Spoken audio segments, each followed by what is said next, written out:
जय हिंद दोस्तों, स्वागत करता हूं आपके अपने YouTube चैनल अपना टारगेट गवर्नमेंट जॉब में चैनल को नहीं किया है सब्सक्राइब तो कर लीजिए सब्सक्राइब और बेल आइकन के बटन को दबा लीजिए ताकि आपको हर न्यू नोटिफिकेशन आसानी से मिल सके। फिलहाल हम बात करें EMRS में जो वैकेंसियाँ हैं तो आपको बता दूं EMRS क्या है। तो आपका national education society for tribal student, तो आपका टीचिंग एंड नॉन टीचिंग के लिए पोस्ट है। यहाँ पर 4062 पोस्ट है। यहाँ पे काफ़ी पोस्ट जो है दी हुई है। 28 जून से फॉर्म स्टार्ट हो गए, 31 जुलाई आपकी लास्ट डेट होने वाली है। वही बात करें एप्लीकेशन फीस की तो प्रिंसिपल के लिए 2000 है, पीजीटी के लिए 1500, नॉन टीचिंग के लिए 1000 है, SC ST के लिए PWD के लिए इन्हें सब में नील है, कोई भी फीस नहीं है।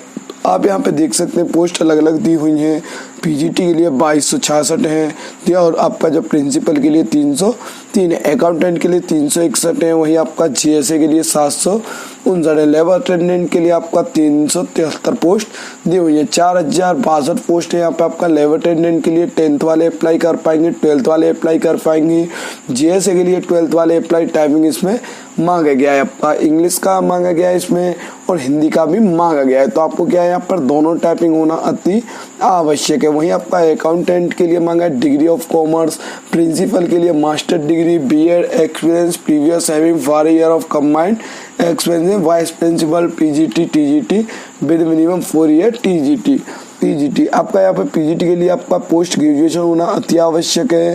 रिलेटिव सब्जेक्ट से उसका PGT कंप्यूटर साइंस है तो आपका MSc कंप्यूटर साइंस से होना चाहिए, या MCA है या ME और MTech है तो आप आवेदन कर पाएंगे। तो आपको क्या है प्रिंसिपल के लिए आवेदन करना है या नॉन टीचिंग के लिए, तो आप आपका यहाँ पे दिया हुआ है देखिए PGT और आपका नॉन टीचिंग। तो आप जिसके लिए आवेदन करना चाहते हैं सेम प्रोसेस रहेगा, सिर्फ क्या आपका एजुकेशन क्वालिफिकेशन चेंजेस हो जाएगा। तो आपको क्या है PGT के लिए अप्लाई करना है तो आपको क्या है अलग अलग लिंक दिया हुआ है। तो आप लिंक जाकर आप वीडियो के डिस्क्रिप्शन में लिंक दिया हुआ है। तो सबसे पहले क्या है आपको रजिस्टर पे क्लिक कर लेना है। रजिस्ट्रेशन में क्लिक करेंगे, यहाँ पे आपको क्या है आई एग्री कर लेना है एंड आपको क्लिक हियर टू प्रोसीड कर देना है। क्लिक हियर टू प्रोसीड पे आप क्लिक कर देंगे। यहाँ पे पूछता है आपको कैंडिडेट नेम, तो आपको कैंडिडेट नेम क्या है वो आपको डालना हुआ। तो आपको जो कैंडिडेट नेम है वो आपको डाल देना है एंड आपको पूछता है फादर्स नेम तो वो आपको डालना होगा। उसका पूछता है मदर्स नेम एंड आपका डेट ऑफ बर्थ क्या है वो आपको यहाँ पर डालना होगा। सारी डिटेल जो है XYZ आपको पूरी फिल करनी है। उसका पूछता है कैंडिडेट मेल है या फीमेल है तो वो आपको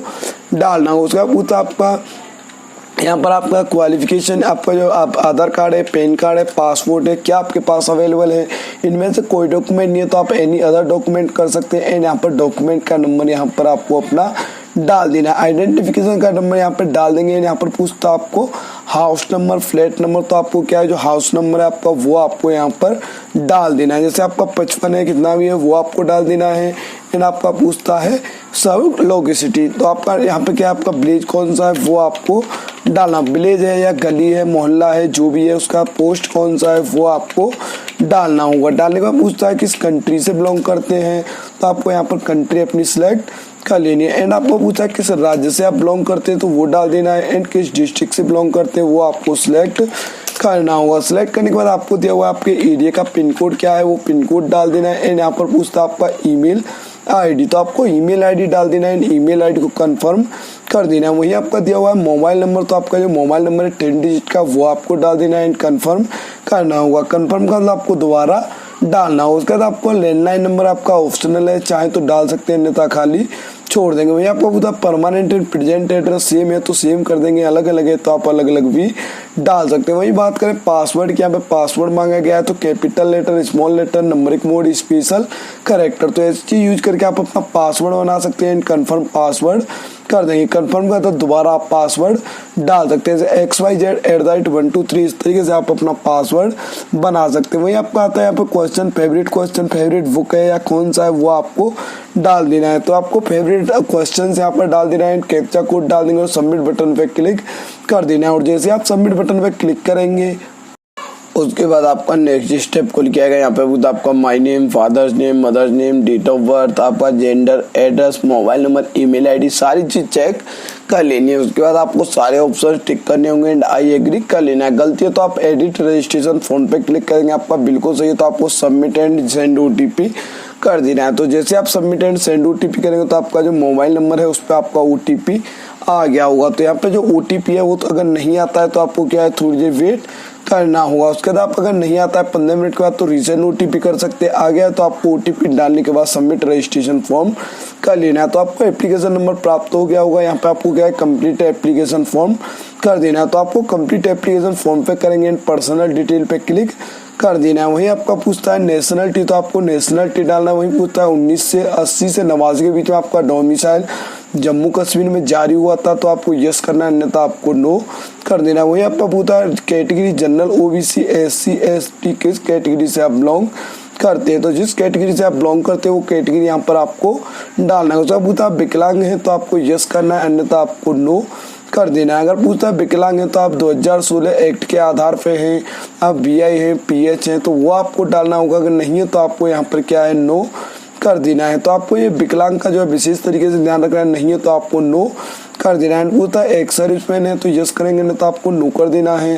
क्या पूछता है do you have 3 year continue service in central government job, तो आप सेंट्रल गवर्नमेंट में जॉब करते हैं 3 साल से, तो लगातार यहाँ पे यस करना है, नहीं तो आपको नो कर देना है। उसका पूछता है आर यू वेर सेविंग, आप जो है सर्विस करते हैं तो आप जो है यस कर सकते हैं, नहीं नॉट एप्लीकेबल कर देंगे। वहीं आपका पूछता है मैरिटल स्टेटस, सिंगल है, मैरिड है, तो वो आपको डालना होगा। नीचे दिया हुआ है आपका कैप्चा कोड, तो कैप्चा कोड डाल देना है एंड सेव नेक्स्ट पे क्लिक कर देना। उसका पूछता है डाटा आपने जो फिल किया है वो बिल्कुल सही है, तो आपको यस करना होगा, अन्यथा आपको नो कर देना है। अगर आपको यहाँ पे क्या है छोटी छोटी चीज़ों का विशेष ध्यान रखना है एंड ध्यान रखने के बाद ही आपको फिल करना होगा। करने के बाद आपको क्या है यहाँ पर दिखाई देगा आपका नेक्स्ट ऑप्शन, तो आपको नेक्स्ट जो है करना होगा।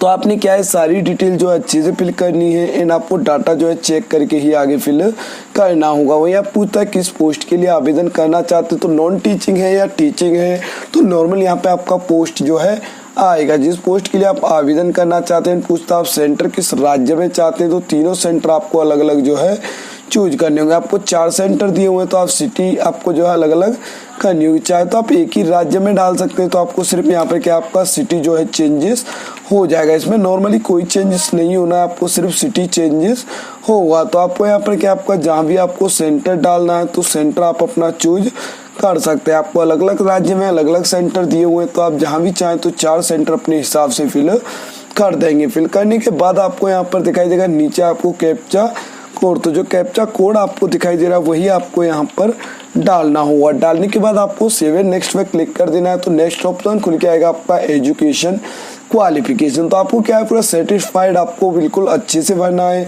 एंड यहाँ पर पूछता है आपका क्वालिफिकेशन एग्जाम, तो आपको पास कर देना है। आपका ग्रेजुएशन किस ईयर में आपने पास किया है तो वो आपको डाल देना है। इन स्ट्रीम क्या था वो आपको डालना है। PG degree from recognised university, तो आपको यहाँ पर PG का डिटेल जो है मांगा गया है, तो आप किस यूनिवर्सिटी से पास किया था वो आपको डालना होगा। परसेंटेज था या CGPA था वो आपको डालना होगा। यहाँ पर नॉर्मल सी चीज जो है आपको कर लेनी है। यहाँ पर परसेंटेज सेलेक्ट करने के बाद थोड़ी देर आपको क्या है वेट करना होगा, क्योंकि यहाँ पे क्या है थोड़ा टाइम लग सकता है, तो आपको घबराने की कोई आवश्यकता नहीं है। तो आपको उसके बाद यहाँ पर और टोटल मार्क्स क्या है एंड आपका ऑफलाइन क्या है तो वो डालना होगा। एंड किस सब्जेक्ट से आपने पास किया था, जो भी सब्जेक्ट थी वो आपको डालनी होंगी। वहीं आपका दिया हुआ है B.Ed, तो आपने B.Ed किया है तो आपको B.Ed पास है, तो किस ईयर में आपने पास किया है तो वो आपको डालना होगा। तो यहाँ पे क्या है डालने के बाद आपको अच्छे से फिल करना होगा। फॉर्म में कोई भी आपको गलती ऐसी नहीं करना है। यहाँ पे आपको अगर डिटेल हट गया है तो आपको अपने आप दोबारा से फिल करना पड़ सकता है। तो आपको यहाँ पे क्या आप जल्दी ना करें, अगर जल्दी करेंगे तो आपके लिए प्रॉब्लम हो जाएगा। तो आपको क्या है नॉर्मली एक वेट कर लेना है, आराम से अपना फॉर्म फिल करना है। B.Ed है या 4 ईयर इंटीग्रेटेड कोर्स है तो वो आपको सिलेक्ट करना होगा। यहाँ पे क्या आपको नॉर्मल सी चीजें हैं वो आपको डालनी होंगी एंड आपको यहाँ पर कोई भी ऐसी ढील आपको नहीं देनी है। तो यहाँ पर 2 कोर्स दिए हुए हैं, B.Ed है इंटीग्रेटेड 4 ईयर डिग्री कोर्स यानी रिकॉग्नाइज्ड कोर्स। तो आपको यहाँ पर पूछा कि यूनिवर्सिटी से पास किया है तो वो आपको सिलेक्ट करना होगा। सिलेक्ट करने के बाद आपको नीचे दिखाई देगा आपका रिजल्ट मोड, तो आपका परसेंटेज है या CGPA है तो वो आपको डाल देना। टोटल एंड ऑफलाइन का ऑप्शन आ जाएगा। यहाँ पे आप किस सब्जेक्ट से पास किया तो ऑल सब्जेक्ट जो भी आप अपनी डाल देंगे। कैप्चा कोड डालने के बाद सेव एंड नेक्स्ट पे क्लिक कर देना है और जैसे आप सेव एंड नेक्स्ट पे क्लिक करेंगे वहीं आपका फोटो एंड सिग्नेचर का ऑप्शन खुल के आता है। तो आप फोटोग्राफ अपलोड करेंगे तो यहाँ पे आपको ओरिजिनल फोटोग्राफ अपलोड करना होगा। फोटो का साइज 10 से 200 KB के बीच में, वहीं सिग्नेचर का साइज 4 से 30 KB के बीच में। तो आपको फोटो एंड सिग्नेचर ओरिजिनल जो है अपलोड कर सकते हैं। तो आपको नॉर्मली कोई छेड़छाड़ नहीं करनी, आप ओरिजिनल अपलोड कर देंगे। आप बस सिर्फ आपको साइज ठीक होना चाहिए। 10 से 200 KB, 4 से 30 KB photo and signature upload करेंगे। व्यू करके चेक कर सकते हैं आपने कोई गलत तो अपलोड नहीं कर दिया है। एंड अपलोड करने के बाद यहाँ पर आपको दिखाई देगा कैप्चा कोड, तो आपको कैप्चा कोड डाल देना है। एंड 7 कंटिन्यू पे क्लिक कर देना है। एंड 7 नेक्स्ट पे क्लिक करेंगे तो आपका एप्लीकेशन फॉर्म चेक करने के लिए आ जाएगा। तो एक बार क्या आपको फॉर्म चेक कर लेना, आपके फोन में कोई गलती तो नहीं। आपको नाम, father's name, mother's name, date of birth, gender, apply किया है, सिटी, आपका जो सारी चीज सही है तो आपको क्लिक कर लेना है। एंड आपको आई एग्री कर लेना है। And final submit for application कर देना है। तो आपको यस करना होगा। एंड यहाँ पर कहता है ईमेल फर्स्ट, आपको ईमेल जो है वेरीफाई करनी होगी। तो यहाँ पे आपको दिखाई देगा आपका ईमेल वेरिफिकेशन, तो आपको ईमेल जो है वेरीफाई करनी होगी। जब तक आप ईमेल वेरीफाई नहीं करेंगे तब तक आप फॉर्म को फाइनल नहीं कर पाएंगे। तो एक बार फिर से आप देखेंगे तो यहाँ पे वेरीफाई मेल और ईमेल, तो आपको वेरीफाई ईमेल करना होगा। तो यहाँ पे आपको जो कैप्चा कोड दिखाई दे रहा है वो आपको डालना होगा। डालने के बाद आपको दिखाई देगा आपका सबमिट। आप अगर मेल गलत तो आप चेंज मेल भी कर सकते हैं। तो आपको मेल पर OTP आया होगा तो OTP डाल देना है एंड वेरीफाई कर देना है। वेरीफाई करने के बाद आपका जो एप्लीकेशन फॉर्म फाइनल हो जाएगा। तो आप सबमिट कर सकते हैं। एंड जैसे आप सबमिट बटन पे यहाँ पे वेरीफाई करेंगे, मेल वेरीफाई करने के बाद आपको दोबारा से सबमिट पे क्लिक करना होगा। सारी डिटेल चेक करने के बाद आपको पूछता है फाइनल सबमिट करना चाहते हैं तो आपको यस कर देना है। तो आपका एप्लीकेशन फॉर्म जो है लॉक हो जाएगा। अब आप इसमें कोई भी चेंजेस नहीं कर सकते। एंड डाउनलोड कंफर्मेशन पेज, आप जनरल OBC से बिलोंग करते हैं तो आपको यहाँ पर पेमेंट करना होगा। SC ST से बिलोंग करते हैं तो आपको कोई भी पेमेंट नहीं करना है। एंड डाउनलोड कंफर्मेशन पेज कर लेना है। तो आपका एप्लीकेशन फॉर्म डाउनलोड होकर आ जाएगा। तो आपको अपना एप्लीकेशन फॉर्म सेव कर लेना है ताकि नेक्स्ट टाइम जब भी जरूरत पड़े तो आपको कोई प्रॉब्लम ना आए। और आशा करता हूँ आपको वीडियो काफी पसंद आएगा और आपके लिए काफी हेल्पफुल रहा होगा। ऐसे हेल्पफुल अपडेट्स के लिए हमारे चैनल को सब्सक्राइब कर लें। Thank you for watching. अपना टारगेट गवर्नमेंट जॉब।